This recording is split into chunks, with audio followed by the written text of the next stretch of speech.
All right, we are live. This is the Soulfinder Tunnel Hounds live at Iconic Comics. Thank you, stream. Looks like Mr. X is already here. Says hello, hello, hello, Mr. X. If you hear me just fine, just let me know. If you can't, let me know, and I will fix any problems. I will get on that if there's any audio issues. But basically, I just wanted to make sure I touch all my bases today and putting stuff out on Instagram. Went to the old school blog today. Did the trailer on YouTube this morning when I woke up. I'm doing the live stream now. I've been on Twitter all day. I've been answering people's questions about the books. I've been answering people that have been saying nice things about the books and where we're going and all sort of stuff via their private messages and talking Iconic Comics and all sorts of stuff. So it's been a really good day, but it's been a busy day. I have been up since very early in the morning, so I'll probably sleep well tonight. Mr. X, again, thanks for tuning in. Jefferson, Neo Star Productions, Rob Curro, thanks for tuning in as well. Says Evening Squirrel, greetings. What's up, good guys? What's really good? Well, it's been a really good day today for Iconic Comics. Yeah, like I said, I really just wanted to say thank you to everybody that has turned out the American readers, the Japanese readers as of late. I could probably bring that up. There's one particular there's multiple Japanese readers that are very, very kind, but one in particular the other day that was literally did up a whole thing on Father Redder. Sorry, this is all filled with Soulfinder stuff today, so I'll find it. I'm going to scroll through as I'm talking to everybody. But yeah, it turned out, oh, here we go. Nano Onigiri. Sorry if I mispronounced that, but yeah, all sorts of cool stuff going on. All right. All right, now we got to get ads. I don't want to. Do we have to go through the ads here? All right, I'll mute that. I used to have a YouTube subscription, but then they upped the price, and then I was just like, I'm not doing this. I am not. It's literally not worth it. And on top of that, YouTube goes out of its way to hurt me with my own subscribers. I actually had a thing not too long ago where some guy who was trolling in the comments section came by, and then I replied to him. My own comment wasn't showing up on my own YouTube channel to this guy who was trolling me. So I was thinking, like, maybe either he like somehow blocked me and I'm not allowed to even respond to this person even on my own channel, or YouTube's comment section is just so messed up that apparently now I'm not allowed to respond to trolls in my own comment section. So anyway, I don't like when someone's making a fool out of themselves. So I'm like, okay, I'll let him make a fool out of himself. That's fine. But I at least need to be able to reply. So I was like, no, if I can't reply on my own freaking channel to trolls, then no, that's not going to happen. So I felt kind of like, I was like, this sucks, man. But no, I get to reply on my own channel to people that are insulting me and saying like stupid things. But the opposite of that is the nice things. So this was cross-posted on the Common America official page as well. So again, Japanese readers doing me a huge favor in terms of getting the word out, doing these very nice little presentations about Demon's Match and little animations and music and nice transitions and all this sort of stuff. So thank you. I appreciate it. And let's see here. Going through again. Miss Martin, thanks for tuning in. I appreciate it.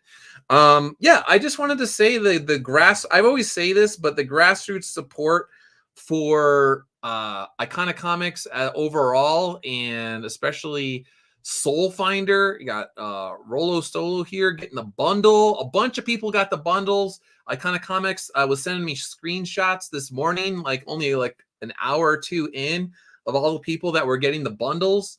So a bunch of people got obviously the softcover square bound book, 72 pages plus bonus art. They got the Memento Mori rosary and the quote unquote unit patch enamel pin designed by Timothy Lim, which will be featured in future editions of Soulfinder. So you will first see it, if all goes according to plan, in Soulfinder Volume 5, which Matt Weldon is working on right now. And then you will really see it in Soulfinder Volume 6. Again, as long as everything goes according to plans. It's the unit patch designed by Tim. So speaking of thank yous, again, Matt Weldon, awesome job. He poured so much love and heart into this thing. I can't wait until you see the hardcover edition, which should be done this month, shipped to Iconic Comics.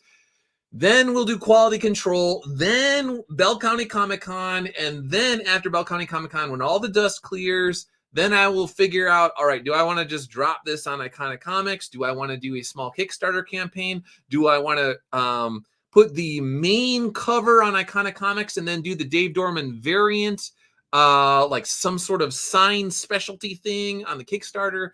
I was thinking what I might do with the hardcover is do the hardcover, do the vinyl record Soulfinder theme song by She Lava that was with the crossover campaign, do original Matt Weldon art, and then I have new St. Michael rosaries that are coming, and then obviously there'll be all sorts of add-ons. You could add on the soft cover if you want, the other books. I'll get the digital all set.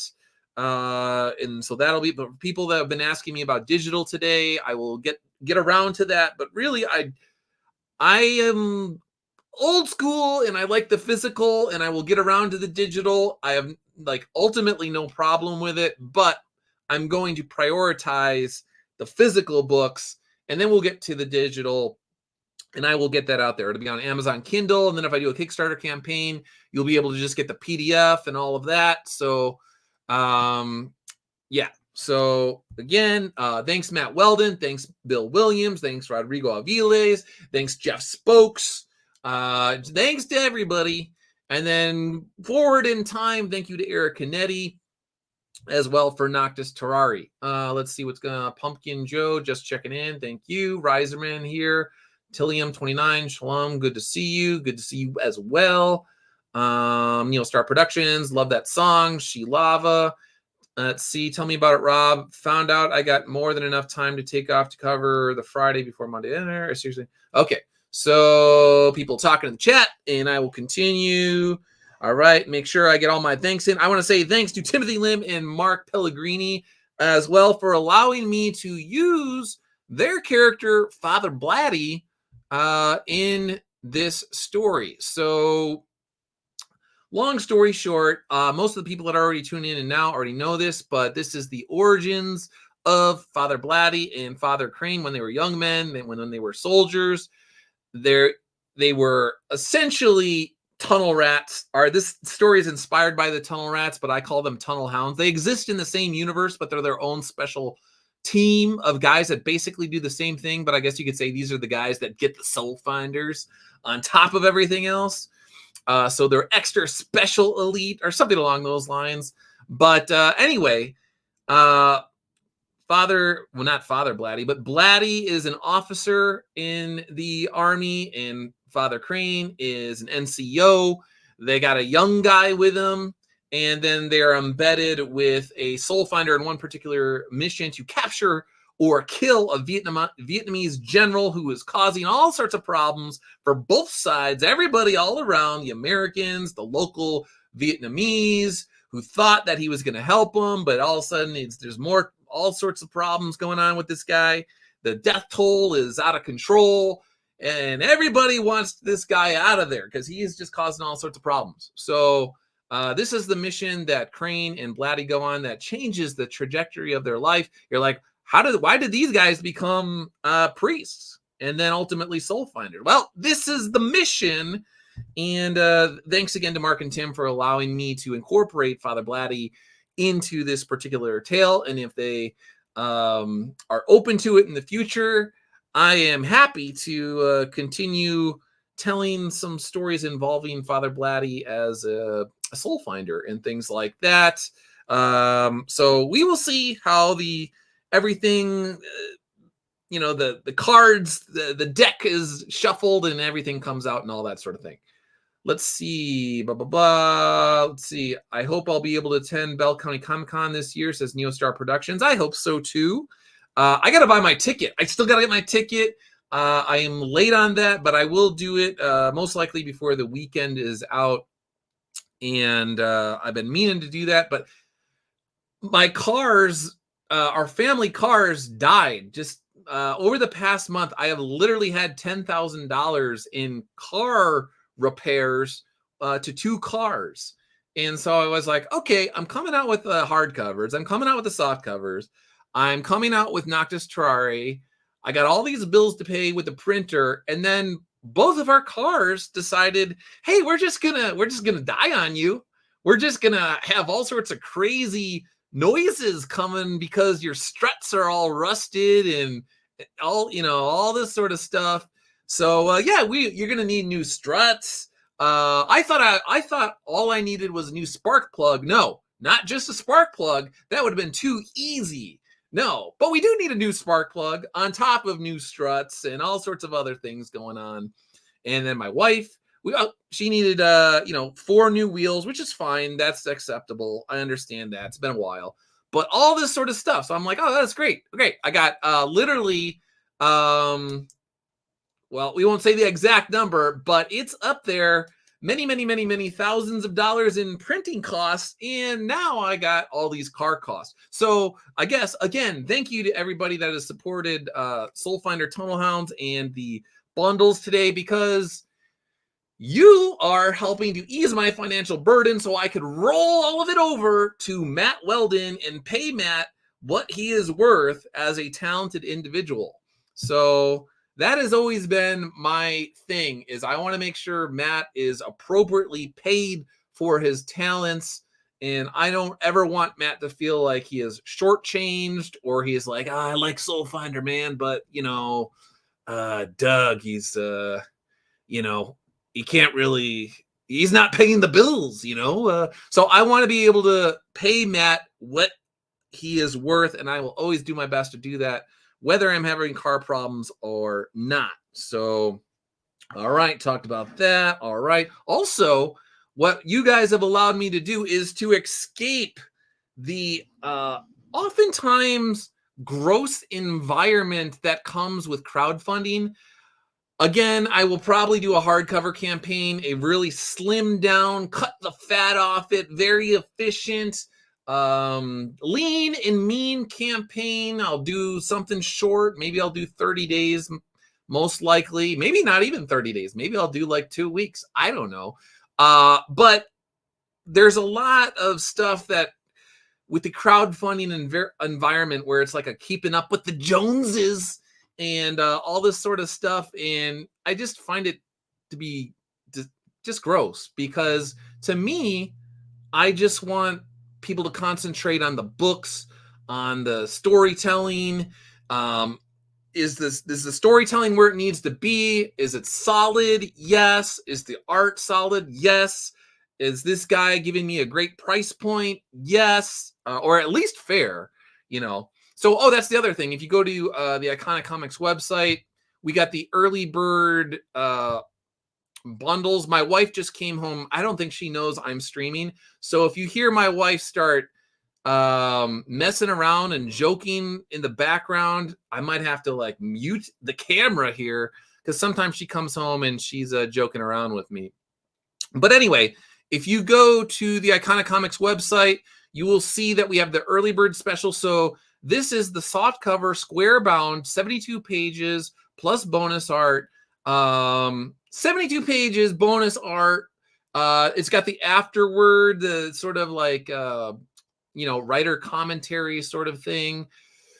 $25. Hey, I think that's a pretty good deal for the early bird special. And then the Memento Mori Rosary is marked down as well. So that's new. At some point in time, I'll try. The thing is because it's a rosary, I try to tamp down the cost as much as possible, because I just want people to get it. And if they're going to pray with it, I want them to be able to pray with it. So anyway, that's the early bird special as well. That'll probably go up at some point in time, but I want to try and keep it as low as possible for as long as possible. I'll talk to Iconicum about that. And then, like I said, the Soulfinder quote unquote unit patch enamel pin is $10 right now. At some point in time, it'll probably go up to $15, which, if I am not mistaken, matches all the other enamel pins that you'll find on the website, that sort of thing. So let's see. Mr. X, campaigns can be stressful, so I don't blame you. If you do go that route, you know I got you covered, Doug. Thank you. I appreciate that. Yeah, no, I just don't like how they're, I don't know. Like I said, it's a keeping up with the Joneses things, and people are just like constantly, they care more about the money than they do about the books. And so if you're I don't know, obsessed about, who's here and who's there and blah blah blah blah. You see people with the Rippaverse stuff and the Gooding campaign, and people are like, oh, he only made $200,000 with this campaign, but so that's a failure because he only made only made $200,000. Oh yeah, that's such a failure. Even though it's, again, a stripped down. So people always do that. They take out all the nuance out of the equation, and if they don't like you, they will find any way to twist it into, it's like the worst thing ever. You're failing. I saw people say, if he doesn't make $1 million on this campaign, then what's going to happen to his company? Blah, blah, blah, blah, blah, blah, all this sort of stuff. And I'm like, I don't even want to deal with people like that. Like, I'm making enough to continue to do my books, to live my life comfortably, to do my thing, to go to shows with Tim and Mark and Eric Canetti and Matt and all these guys. Like, that's all I care about. Like, am I making enough to keep the ball rolling? What is that? Rolling stone gathers no moss. Those sorts of things. Yes. The answer is yes. And so it's like, if I made, I'm just coming up with a number here. If I made $75,000 total sales on rosaries and pins and soft covers, or whatever, over the next 60 days or even 6 months or whatever, if I made $75,000, would that be a failure? I don't have Timothy Lim and Mark Pellegrini, they made $150,000 on their campaign, but Doug made $75,000. And you're just like, I don't like.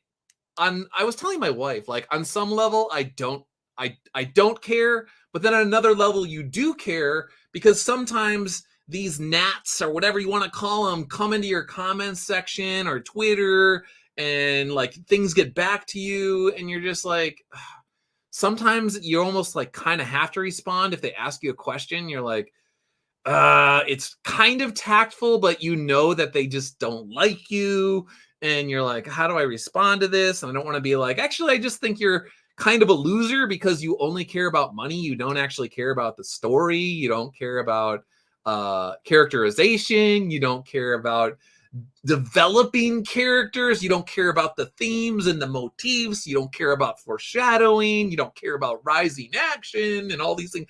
All the things that writers kind of care about. You don't care about that. You just want to know, like, hey, Doug, when are you going to break $100,000 and blah, blah, blah, blah. And it's like, well, this is why I try to just play my own game. You guys can play your game, where you're constantly, measuring counting every single penny somebody makes, and wondering if they're going to go broke, and they're going to be destitute, and they're going to be on the street and shaking little, styrofoam cups for change, and out of work writer, or something like that. Like, I don't want to play that game. So I just want people that care about the books. That's all I care about. So, and like I said, I just want to get rosaries in the hands of people that want to pray with them and all of that sort of stuff. Now, speaking of themes and motifs and actual substance, I went back to the blog today, the old blog, which is now probably at least 14 years old, maybe 15 years old. I don't know. I barely go there anymore. I wrote a little piece. So if you go to Douglas Ernst's blog, douglasernst.blog, the top story today is on Soulfinder, Tunnel Hounds, the release, and kind of talking about.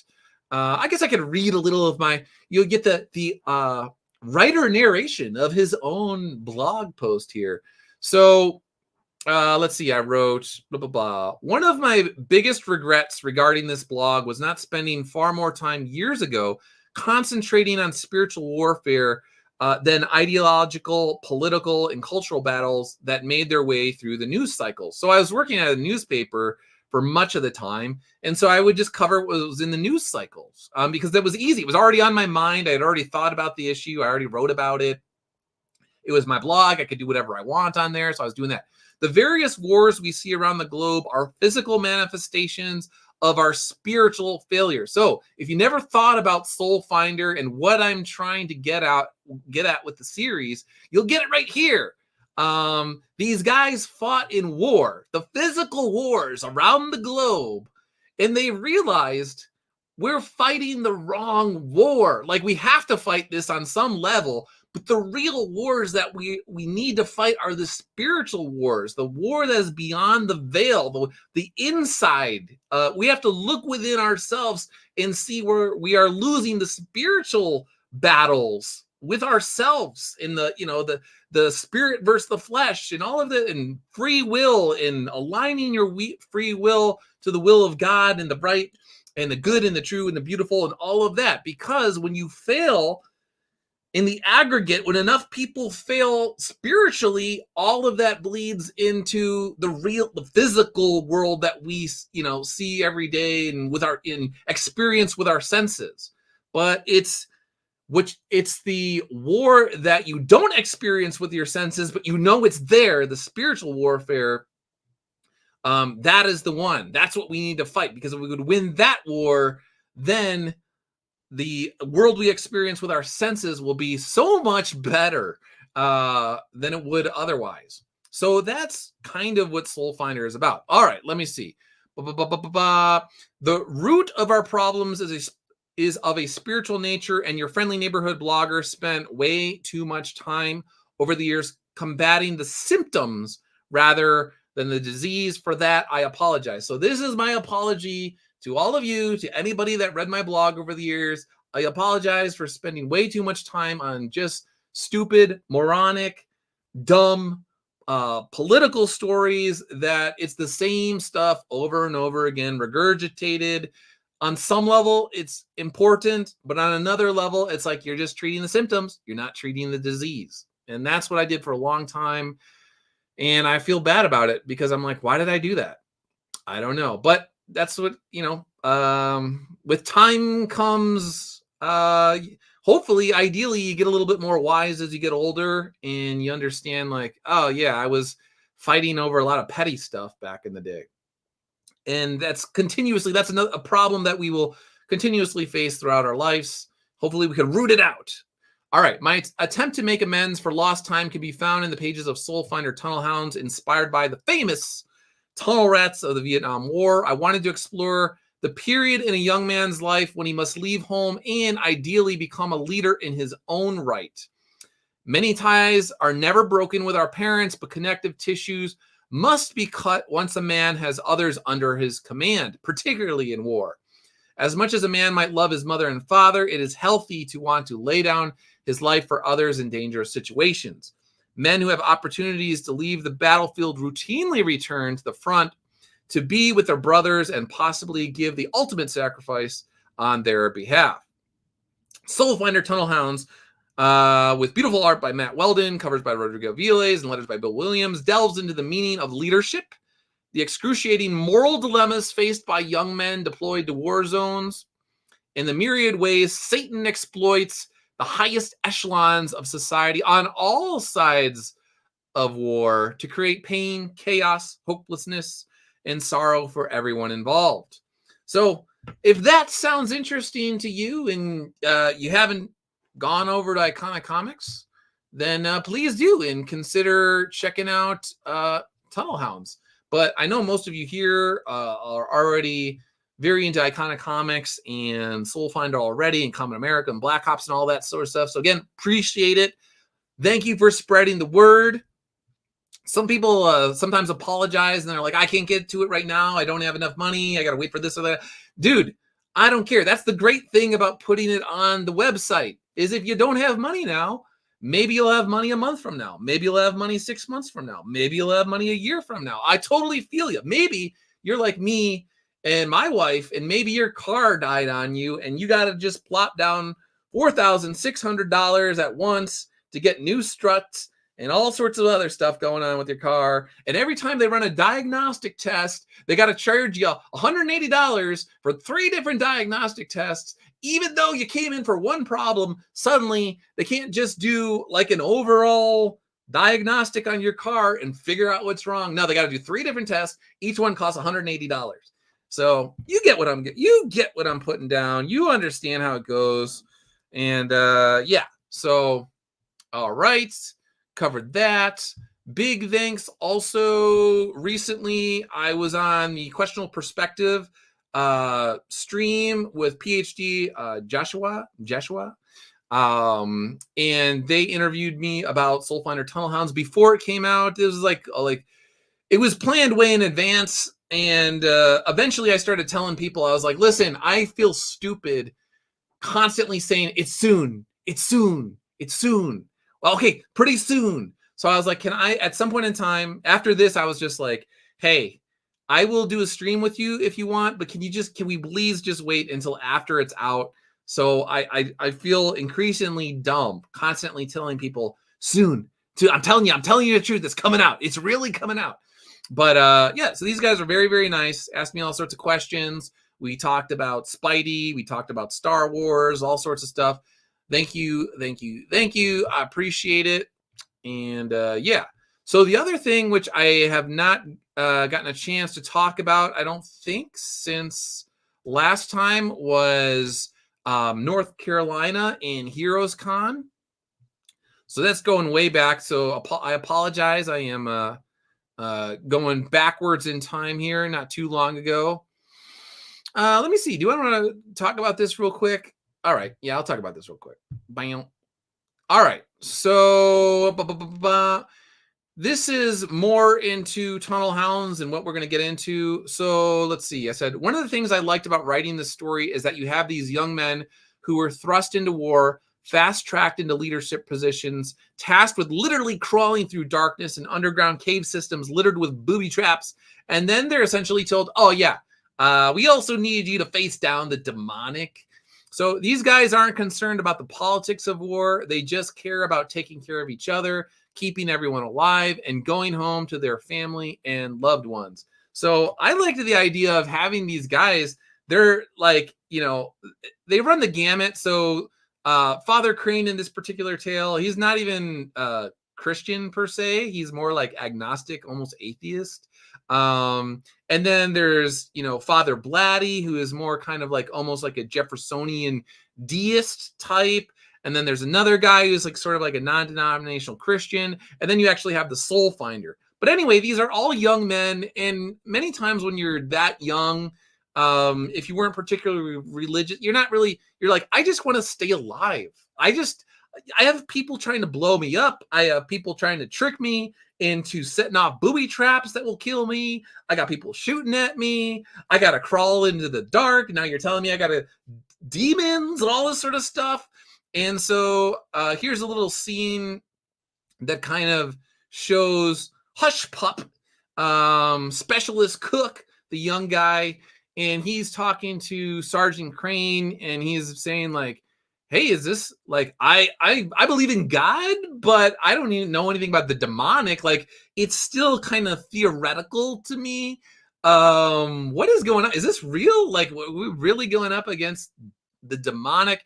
And so here you see Sergeant Crane as a young man. He's already in a leadership position, and he's got to kind of ease the nerves of this young guy's specialist and let him know, like, hey, man, we're in this together. We're going to get through it together. We got each other's backs.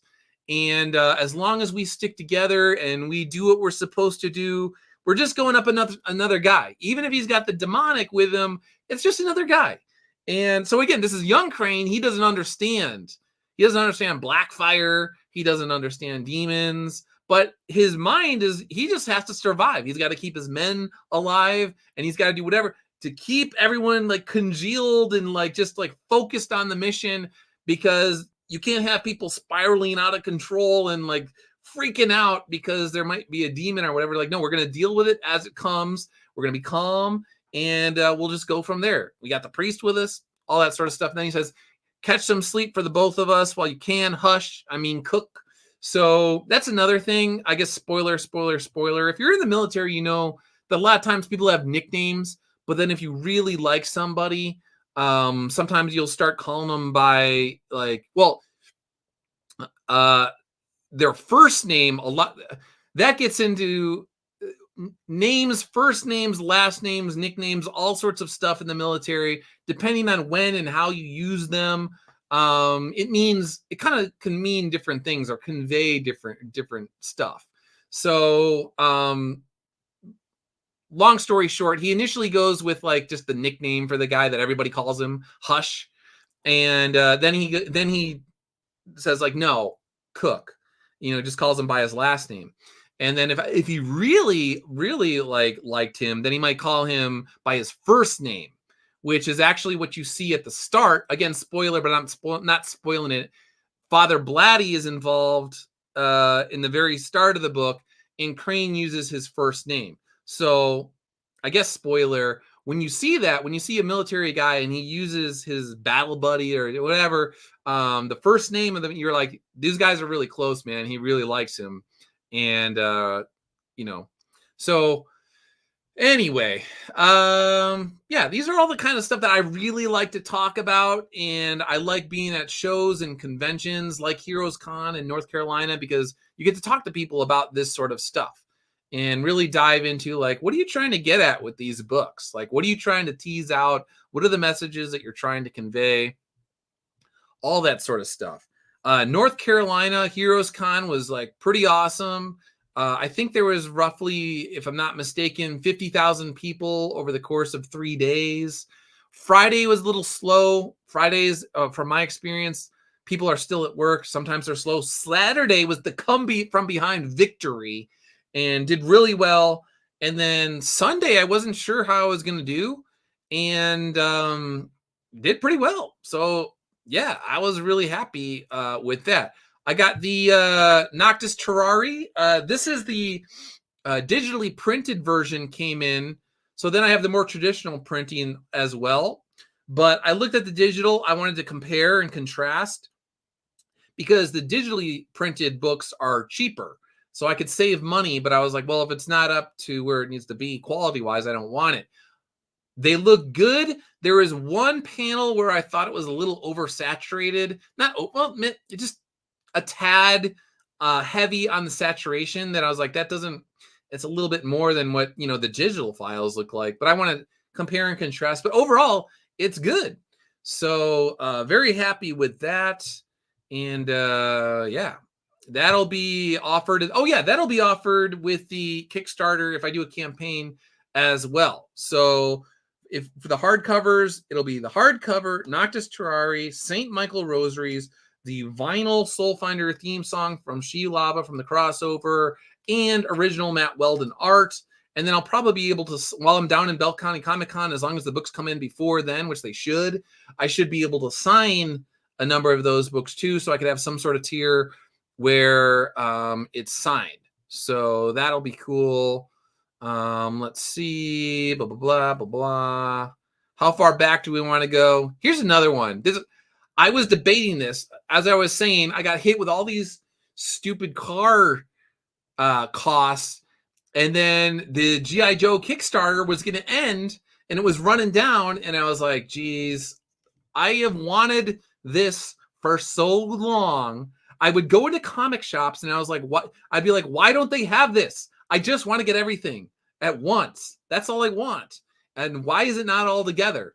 So for the longest time, that's what I wanted. I was talking to Mark Pellegrini, and we basically were on the same page. We both wanted this sort of thing for like the longest time. It finally comes out, and now I'm like, okay, budget wise, this is getting ridiculous with all these bills. But if I don't take part in the Kickstarter campaign, then I'll only be able to get the soft covers in the future. Like, what am I going to do?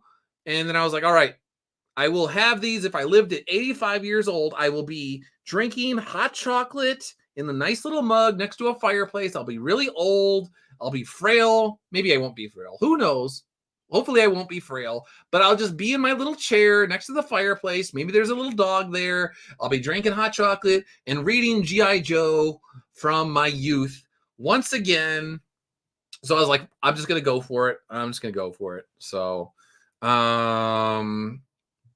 let's see. Keep on going back. Tim and Mark doing a show the week right after Heroes Con. So, all right, we're almost there. We're almost there. Where is it? Heroes Con. I know I took at least a few pictures. Here we go. So, Heroes Con After Action Review. Bam. So, yeah, long story short, I'm really happy with the way everything went. I had one guy, I won't delve too much into this. He literally came up to me and he said, let's see if I could, I'm going to get as close as I can to the actual quote, but we'll just say paraphrase since I can't get it exact. But he was like, I just want you to know that once upon a time, I believed every single bad thing that was said about you, and that I now know that I was lied to, and I apologize. So I was just like, oh, well, I really appreciate that, because the vast majority of people who come to me, and that's kind of what they sort of want to say. They don't actually say it. They'll just tiptoe around. They'll tap dance around the issue, and they'll just be like, hey, hi. So yeah, whatever. And then they'll be friendly, and I'll be like, whatever. Like, if someone's cool towards me, I'll be cool towards you. Like, whatever. Like, I understand. Like, there was a couple people that came up to me, and they didn't like just outright apologize for believing all sorts of lies about me, but they were just like, they let it. It's like this unspoken awkwardness.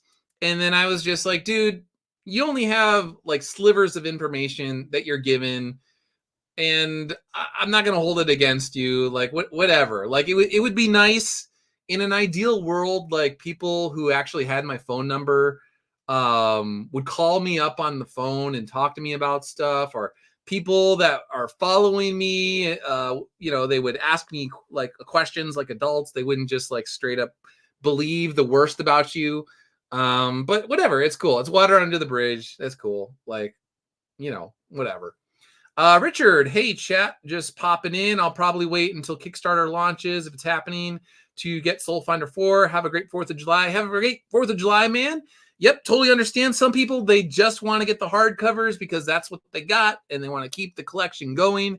People keep asking me, when are you going to do a hardcover for Soulfinder Demons Match?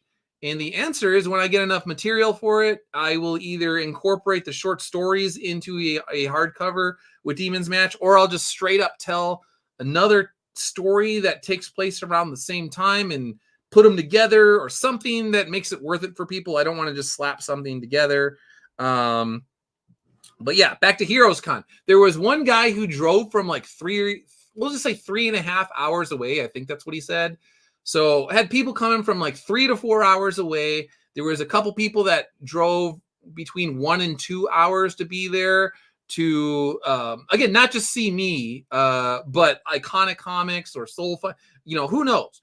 We'll just say Iconic Comics in general, because they were talking to everybody at the table, buying Soulfinder stuff, buying Common America stuff, buying Arc Athena, talking to everybody at the table. But the guy who drove from like 3 or 4 hours away, he had everything. So that was,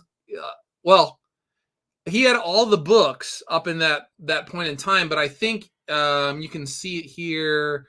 I think I gave him the Soulfinder little mug or whatever. Why can't I think of what it's called right now? But like, I gave him the mug. And then I think he actually bought, he bought the Soulfinder. I had two the vinyl records, and I was like, you know what? I'm just gonna, if somebody comes from far away, I will either cut them a deal, or depending on situation, maybe I'll give it to them or whatever.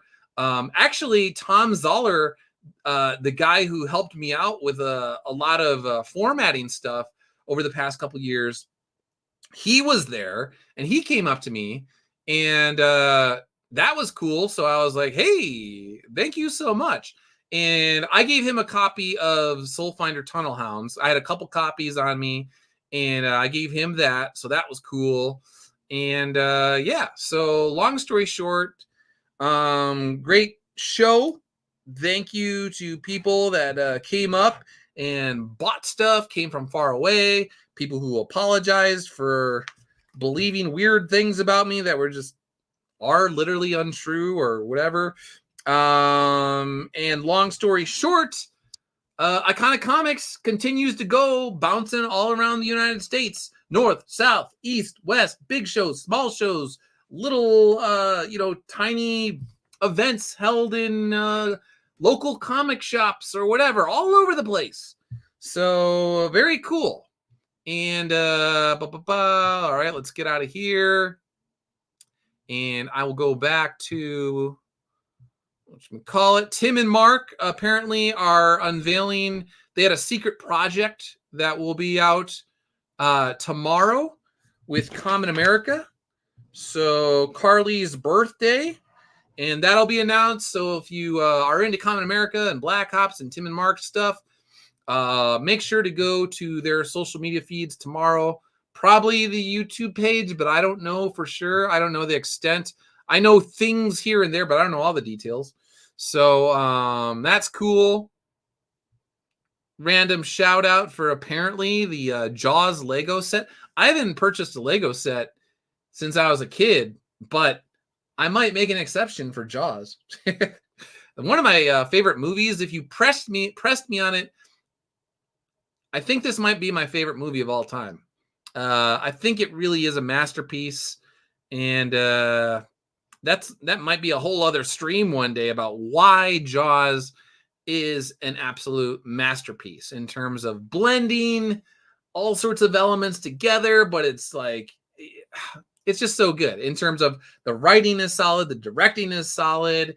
It's like just a big summertime hit type movie where it just captures everybody's attention, but it's like kind of your classic cinema feel at the same time, and it's clearly like a cut above and beyond all the, it's kind of like many of the Christopher Nolan movies where they have it's the same feel, where it's you're clearly dealing with someone who is very, very, very talented in terms of the director and putting together this whole orchestra, this creative orchestra, and can relate to like a broad strata of society in terms of people that just want to like be scared, like they have stuff, but people want to think about deeper stuff, they have it.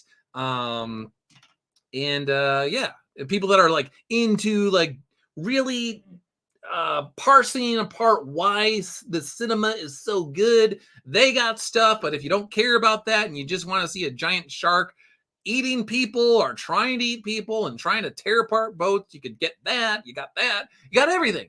So very cool stuff indeed. All right. I think we covered everything. Thanks again to everyone. Let's see what the notification. You never know with the notifications. Let's see what shows up in the notifications. More people just tweeting out stuff. Soulfinder, thank you. Mr. X, if you're still around, thank you for tweeting out the stream as well. Boom. Let's like this. Boink. All right. And so thanks again to everybody. Boop. Jim is here. Let's see. Great news. Does mean we could get good Star Wars movies now. You should buy 6 of those Lego kids to have 6 sharks go after the boat.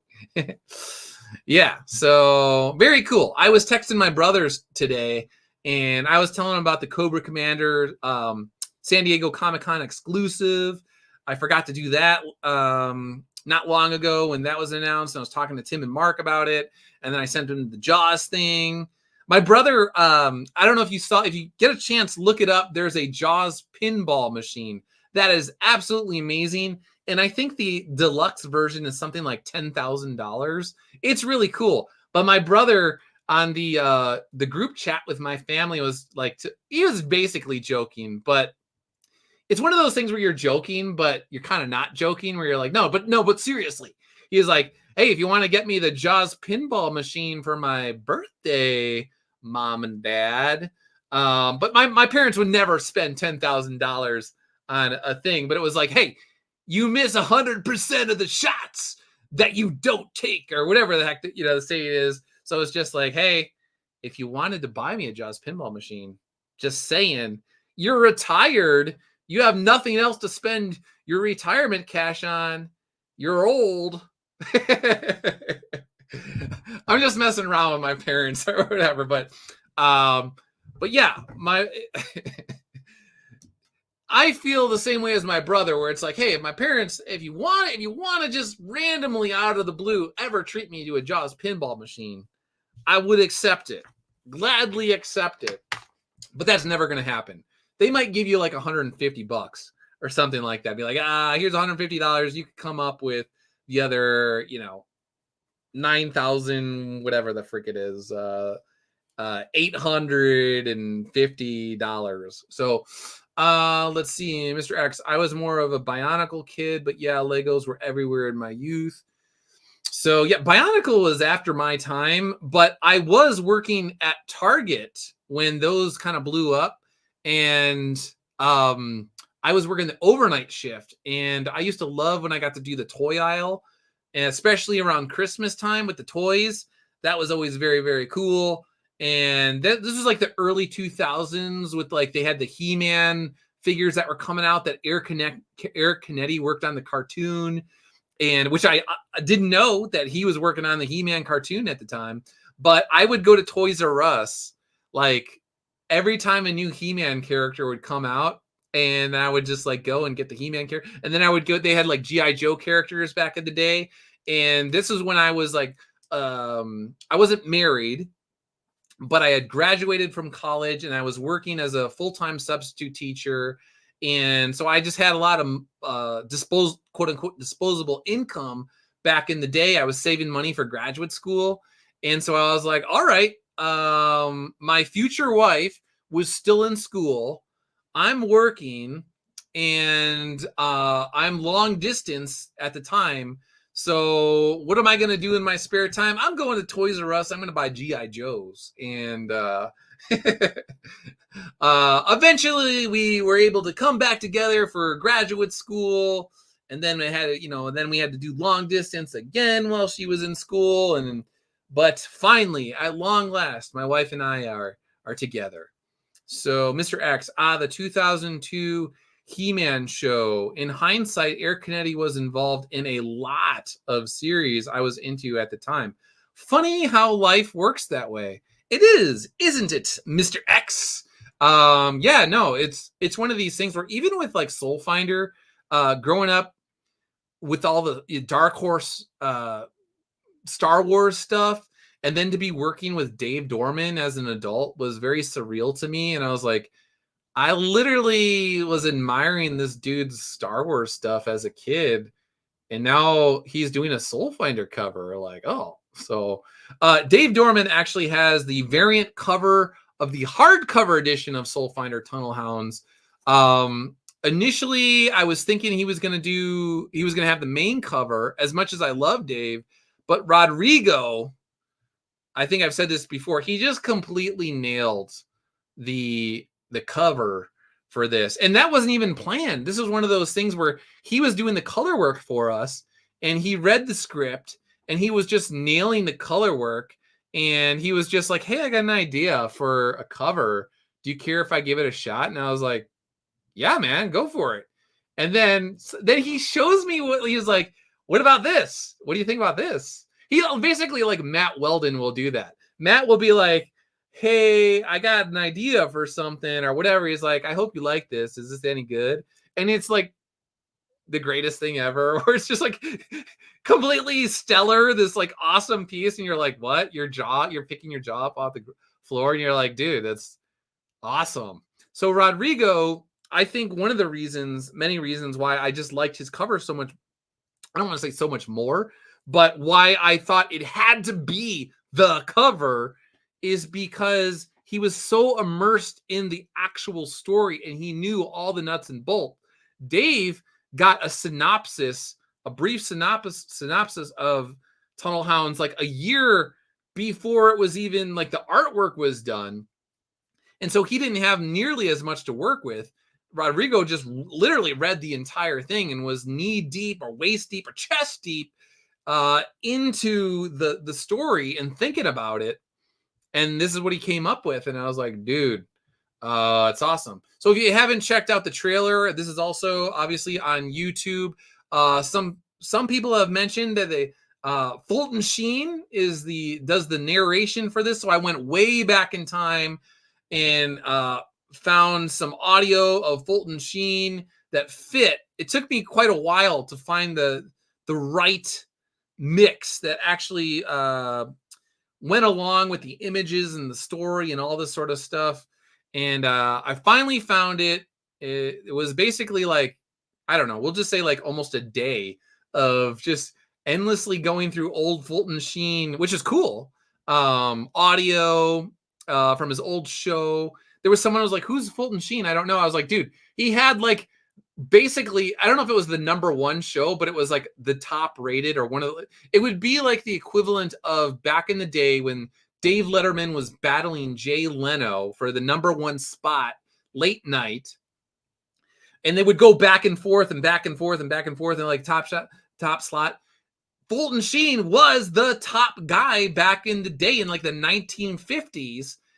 Imagine an America where a Catholic bishop who was just talking about virtue for like an hour in front of a chalkboard had millions of people tune in, something like 30 million people a week or whatever it was. It was crazy.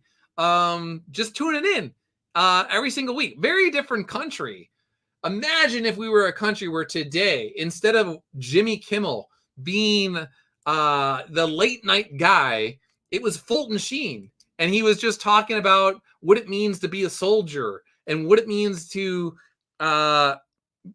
be selfless and offer selfless sacrifice for yourself, for your brothers in arms and your country and all of this sort of stuff. So talking about faith and hope and charity and all these things, like that would be the coolest thing ever. But alas, very different America in 2024.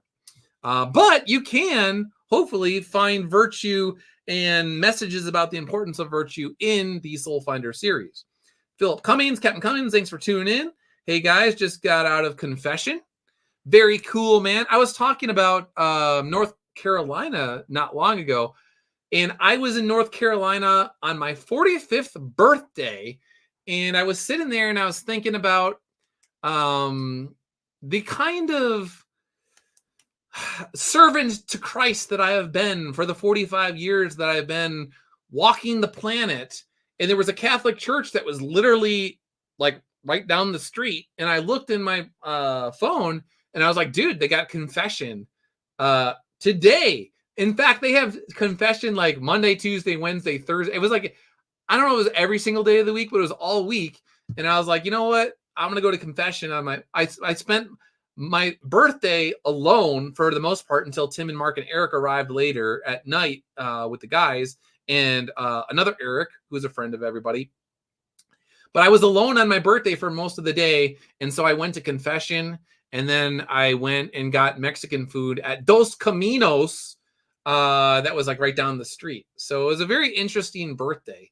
Oh, speaking of that, I can tell a spiritual story of when I was leaving North Carolina, and you can tell me what you think about it.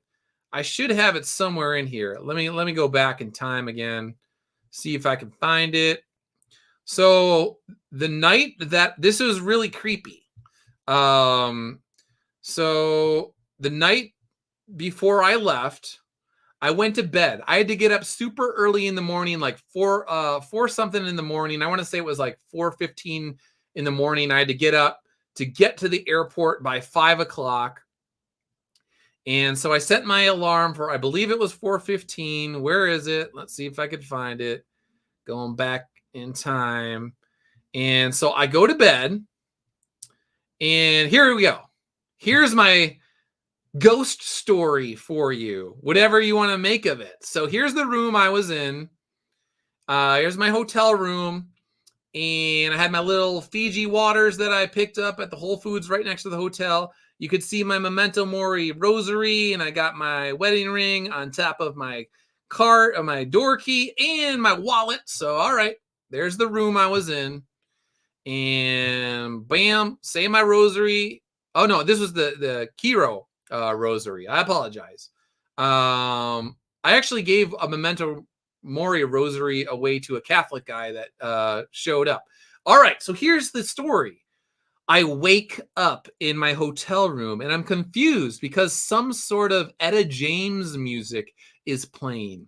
I look to see if my phone is causing it, and a tornado flings me into the air in the center of my hotel room. Now I fully realize I'm in a dream and lucid, but it's crazy, hyper real and terrifying. So I was trying to explain this to my wife. I wake up in my room. I think I'm awake. It feels like I'm awake. And I'm like, what is going on? There's Etta James music playing. Like, is that my, and I so my actual alarm is Claire de Lune.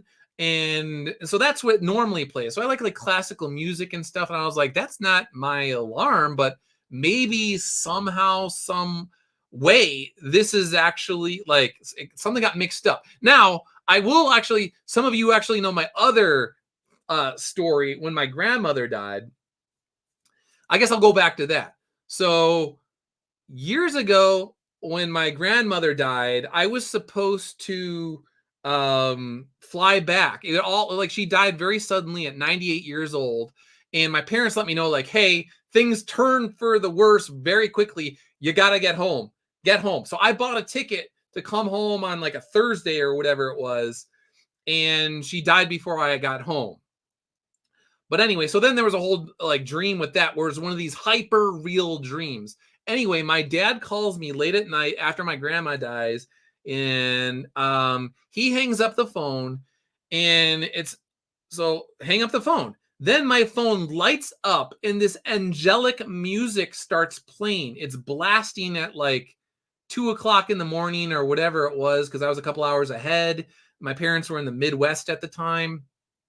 So my phone in the middle of night is blasting. It's glowing.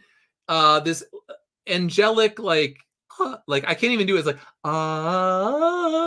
like it just keeps going higher and higher and higher. And it's beautiful music that like I cannot obviously sing, but it was like just angelic music. And it was like crazy. And I was like, what is going on? So I'm going through my phone. I'm like, where is this coming from? And I was trying to stop it, see if there was something I've never like. Anyway, it just keeps going and going and going. And then boom, it just like shuts off. So I've joked that like God has a Verizon plan or something. Anyway, so there was that happened. So that was really freaking weird. And some people be like, you were just hallucinating. You were so filled with grief at your grandmother's passing. She was like your second mother that you just immediately hallucinated. No, I wasn't hallucinating. Anyway, so like a day or two later, I fall asleep and I have this dream. It's super hyper real. I'm back home in the Midwest. My grandmother is dying again. And I come to her and I'm like, I'm sorry I didn't make it like in time. I tried to come, like I just couldn't. And like I couldn't get there in time. I had like a ticket. I'm so sorry. And she tells me it's okay. It's fine. It's totally fine. And she's like, I love you. And I say, I love you. And like it's like this, it's crazy, hyper real. And then like I kiss her on the forehead or whatever, and I wake up and my lips are like really hot, like someone had like pressed some sort of super hot pack against my lips or something, and then I'm crying these like tears of joy, and then like I'm just like, oh, like my grandma's fine. Like literally, it was like some sort of dream, or like she was somehow allowed to tell me it was okay, and my grieving process immediately stopped. I was like, she's fine. She's literally fine. Like I know in my bones, in my heart, everything tells me she is okay. I had the phone call, the Verizon angelic thing go on, and then literally in a dream that is more real, it's like hyper real. All the colors are super. It's like reality right now as I'm speaking to you is like muddy and gross and like bleh. And that dream was like, boom, everything's popping, the colors, and it's just realer than real. So, anyway, all right. So, that's my previous experience. Now I'm in this hotel. I wake up, crazy hyper real, Etta James music, which is also weird because my grandmother's name was Etta, but that's besides the point. All right. So, so I'm flung into this tornado and it's all going around me, all this like black stuff and like junk and like whatever. I'm literally like levitating in the middle of my hotel room. So I like don't know what to do because you're freaking out because it's so real. And you're like, I'm up. And so I say an Our Father. Then I begin to say Hail Marys. Then as I'm doing this, I see these like little green electrical currents that are jumping in between the gaps in my fingers. And I'm thinking like, that's weird. So then the tornado starts to slow down and I wake up and this crazy chill just runs down my spine from like the top of my neck all the way down. I sit up in bed. I'm totally freaked out. And then I'm like, what the heck? I sit up. And then as I sit up and I just like realize I'm actually awake this time, my real alarm goes off at, okay, so 4:05. So, no, yeah. So I set my alarm for 4:05. So that means I had this crazy, super, hyper real, whatever the heck it was, dream at 4:04 and literally woke up like within 30 seconds or less of my actual alarm, even though I went to bed at whatever it was, like 11 o'clock or 10 o'clock at night before. What are the chances of that happening? So anyway, I said this kind of stuff happens to me multiple times per year since I started writing Soulfinder. Make of it what you will. Regardless, I had a great time meeting everyone at Heroes Con. Maybe not everyone is happy. And then some people were saying like, always pray over your hotel room when you arrive. Some people were saying, Father Brendan, in all seriousness, it wouldn't hurt to carry holy water and sprinkle your room with it.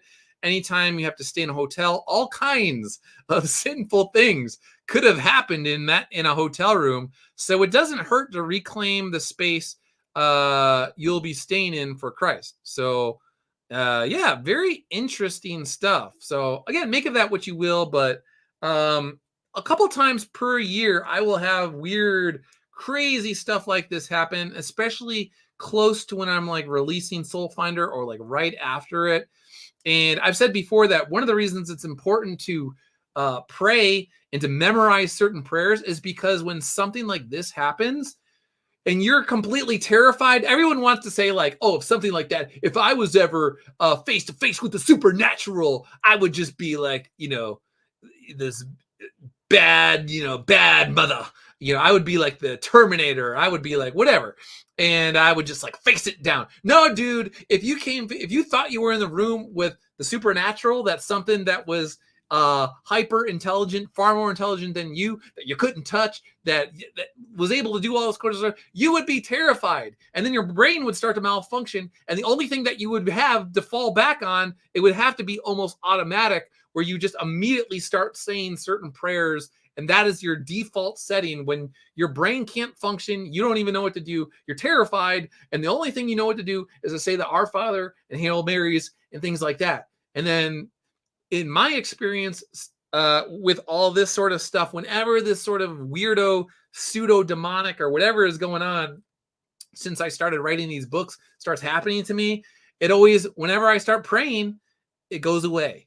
Like that is what literally will make it go away. Until I actually start saying prayers, it'll just, I'm stuck And this, like with sleep paralysis, that's a whole other thing where it's like I have stories with sleep paralysis and demons that are like messing with me and black figures and little creepy weirdo demon things with little hands and stuff like that. And uh, sometimes I want to talk about these stories, but then I'm just like, I don't know, man. Like this is but yeah. Anyway, my point is if you pray on a regular basis and you're praying when you wake up, you're praying when you go to sleep, you pray throughout the day, when you have stuff like this, one day you might come face to face with hyper real pseudo lucid dream, whatever demonic, whatever it is, you want your brain to just fall back on prayers.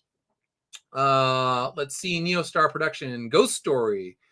Won't Kimiko be psyched?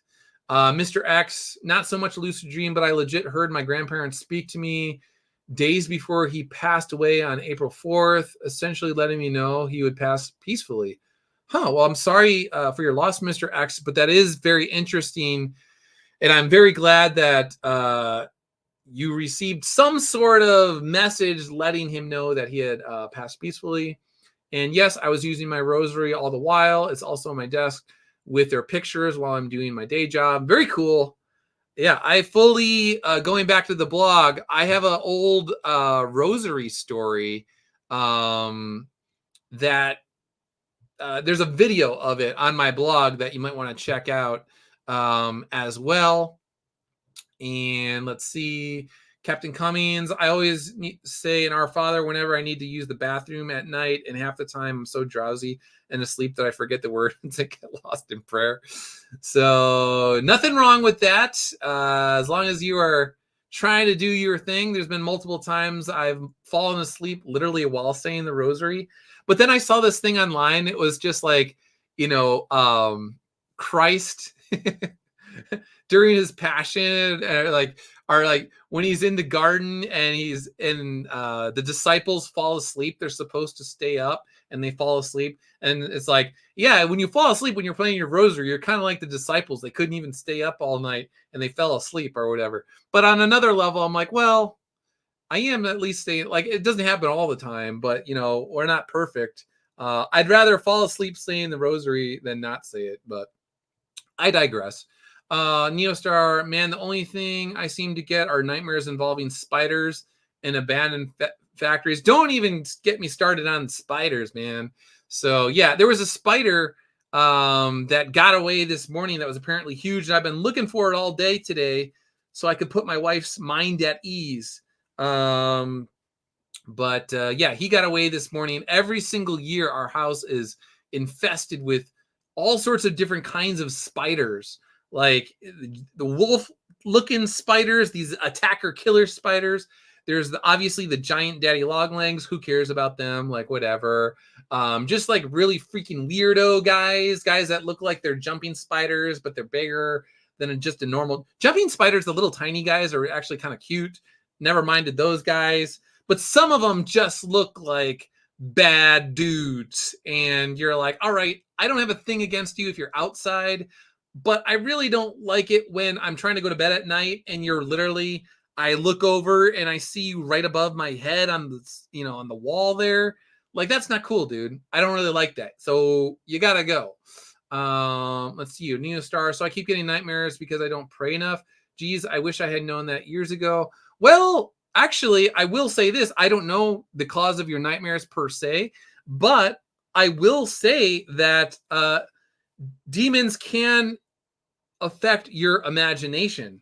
So, and they can affect your dreams.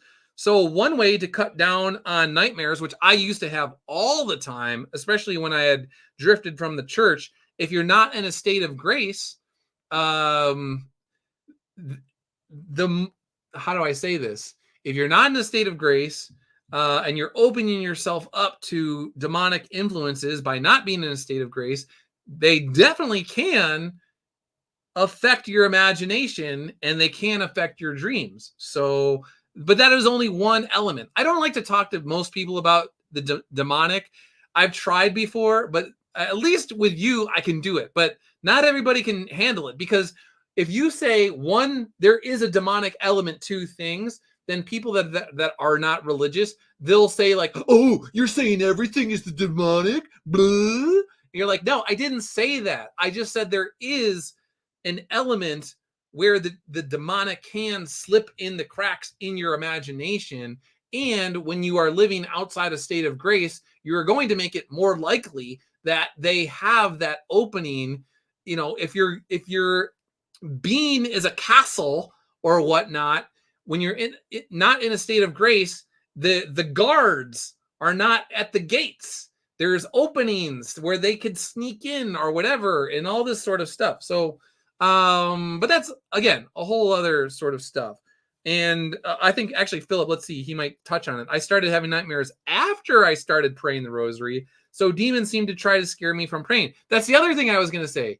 So if you are saying the rosary, they don't want you to say the rosary. So they want to mess with you. And sometimes, oftentimes, when you're doing the right things, they don't like it. So they want to punish you for doing the right things. But the thing is they are only able to act, as Father Ripperger has said, they're on a tight leash. So if they are being allowed to mess with you, it's because God knows that he's giving you the grace necessary to overcome all their shenanigans, all the things that they're doing, and grow in virtue. So in that sense, even if it was the demonic, like, it's like, if you're doing the right things, who cares? Because you're only going to grow in virtue as long as you are doing the right things. So yeah, they can mess with you whether you're doing the bad thing or whether you're not in a state of grace or you're in a state of grace. But I have found from personal experience that not being in a state of grace, especially when I was young, I had far more nightmares than when I started receiving communion on a regular basis, when I started going to confession on a regular basis, when I started saying the rosary on a daily basis, praying before I go to bed at night, praying when I wake up in the morning, and then praying throughout the day, various prayers, usually the Jesus prayer, but whatever. So my nightmares are a fraction of what they used to be. And when I do get them, they tend to be these crazy sort of things where it's either these hyper real dreams where these something weird demonic is like confronting me or doing weird things. I know it's something demonic, or sleep paralysis where I wake up and there's weirdo demon junk that will only go away when I start praying. And I'm probably freaking my wife out because she could probably hear me like pseudo sleeping, pseudo awake, like trying to pray or something like that. Who knows? But yeah, anyway, my guess is that something weird went down in this hotel, and maybe there were demons that were just not really thrilled that I spent the weekend selling rosaries and selling Soulfinder. Who knows? I don't know. But anyway, we've been going for an hour and about 12, 13 minutes here. Again, I just want to thank everybody who checked out Soulfinder Tunnel Hounds on the Iconic Comics website. Thank you to everybody that spread the word today on social media. Socialmedias, I appreciate that. Iconic was in touch with me this morning, and I know that a bunch of people were buying the bundles. So thank you for that. That makes my ability to pay Matt Weldon what he is worth much easier, and I appreciate that. We're going to keep the ball rolling, the Soulfinder Iconic Comics ball rolling. And yeah, so again, thanks for everything. Thanks for spreading the word. I will be back in the somewhat near future with another stream, especially as the campaign is new. And if new things are to talk about, I will be streaming. I'll try and do up random videos, and maybe I'll try and even get my butt onto the blog more often and write about things. Maybe I'll write about lucid dreams. Maybe I'll write about strange, quote unquote, ghost stories or demonic tales and weird stuff that happened to me. I don't know. People seem to like that. But it's really awkward and kind of weird because, I don't know, I like to tell like a couple people, but I usually don't like to just straight up talk about it. But if it'll help people, it'll bring people closer to God in some way, then I'm open to talking about some of this stuff. So who knows? Anyway, thanks again for everything. Appreciate everybody that tuned in. I'm not going to go through the whole list. If you tuned in today, thank you. I appreciate it, and I'll see you guys later. See ya.